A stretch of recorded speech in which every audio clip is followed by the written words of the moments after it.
اعوذ باللہ من الشیطان الرجیم بسم اللہ الرحمن الرحیم۔ غزوہ بدر۔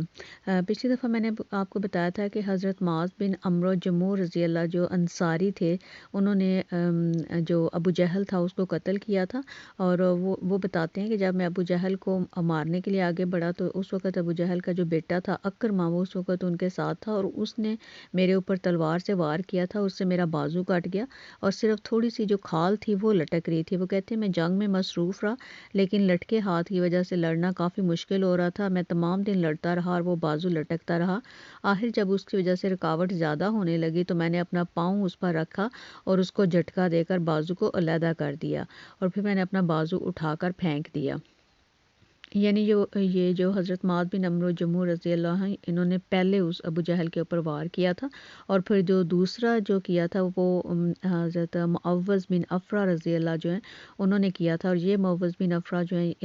یہ شہید ہو گئے تھے غزوہ بدر میں، لیکن جو حضرت معاذ بن عمرو ہیں یہ سروائیو کر گئے تھے غزوہ بدر میں۔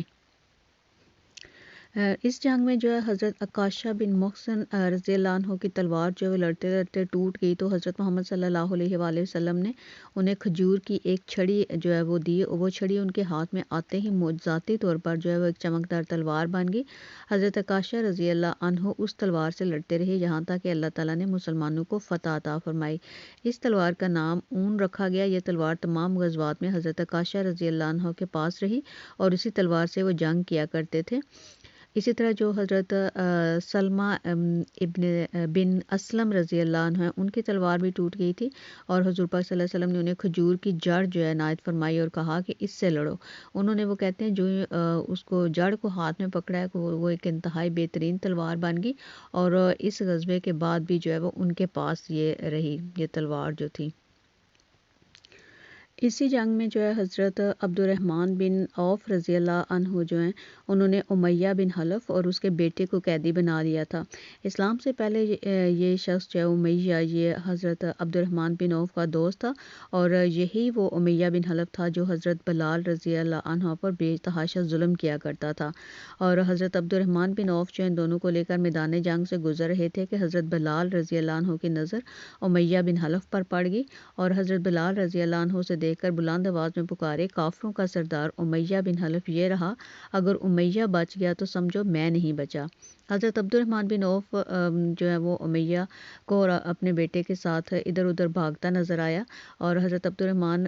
رضی اللہ عنہ کے ہاتھ میں کئی زریں تھیں۔ یہ مالک نعمت میدان جنگ سے ملا تھا، لیکن جو ہی انہیں امیہ اور اس کا بیٹا نظر آیا انہوں نے زریں گرا دیں اور ان دونوں کو پکڑ لیا۔ اس طرح یہ دونوں اب ان کے قیدی بن گئے۔ یہ انہیں لیے جا رہے تھے کہ حضرت بلال رضی اللہ عنہ نے دیکھ لیا اور پکارنے لگے، یہ رہا امیہ بن حلف۔ حضرت بلال رضی اللہ عنہ کے الفاظ سنتے ہی حضرت عبد الرحمن بن عوف نے کہا، لیکن یہ دونوں اب میرے قیدی ہیں۔ حضرت بلال نے پھر وہی الفاظ کہے کہ اگر آج امیہ بچ گیا تو سمجھو میں نہیں بچا۔ ساتھ ہی حضرت بلال رضی اللہ عنہ نے لوگوں کو پکارا، اے انصاریو، اے اللہ کے مددگارو، یہ کافروں کا سردار امیہ بن حلف ہے، اگر یہ بچ گیا تو سمجھو میں نہیں بچا۔ یہ سن کر انصاری ان کی طرف دوڑ پڑے، انہوں نے چاروں طرف سے انہیں گھیر لیا۔ حضرت بلال رضی اللہ عنہ نے تلوار کھینچ لی اور اس پر وار کیا۔ حضرت عبد الرحمن بن عوف رضی اللہ عنہ نے امیہ کو بچانے کے لیے اس کے بیٹے کو آگے کر دیا۔ امیہ جاہلیت کے زمانے میں ان کا دوست تھا، اور اسی دوستی کے ناطے حضرت عبد الرحمن بن عوف رضی اللہ عنہ اسے قتل ہونے سے بچانا چاہتے تھے۔ ادھر جو حضرت بلال ہیں وہ جو ہیں وہ اس کو چھوڑنا نہیں چاہتے تھے۔ حضرت بلال رضی اللہ عنہ کی تلوار امیہ کے بیٹے کو لگی، وہ زخمی ہو کر گرا، اسے گرتا دیکھ کر امیہ بھیانک انداز میں چیخا، اور ساتھ ہی تلواریں بلند ہوئیں اور امیہ کے جسم میں اتر گئیں۔ امیہ کو بچانے کے لیے حضرت عبد الرحمن جو ہیں انہوں نے خود بھی وہ معمولی سے زخمی ہوئے، وہ کہا کرتے تھے، اللہ تعالیٰ بلال پر رحم فرمائے، نہ میرے حصے میں زریں آئیں اور نہ ہی مجھے قیدی ملے۔ اور اس طرح وہ امیہ جو حضرت بلال کو تکلیفیں دیا کرتا تھا، اور جس وقت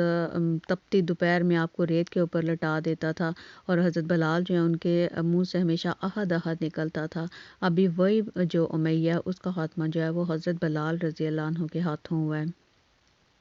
اور اسی جنگ میں جو حضرت ابو عبیدہ بن الجراح ہیں، انہوں نے اپنے والد کا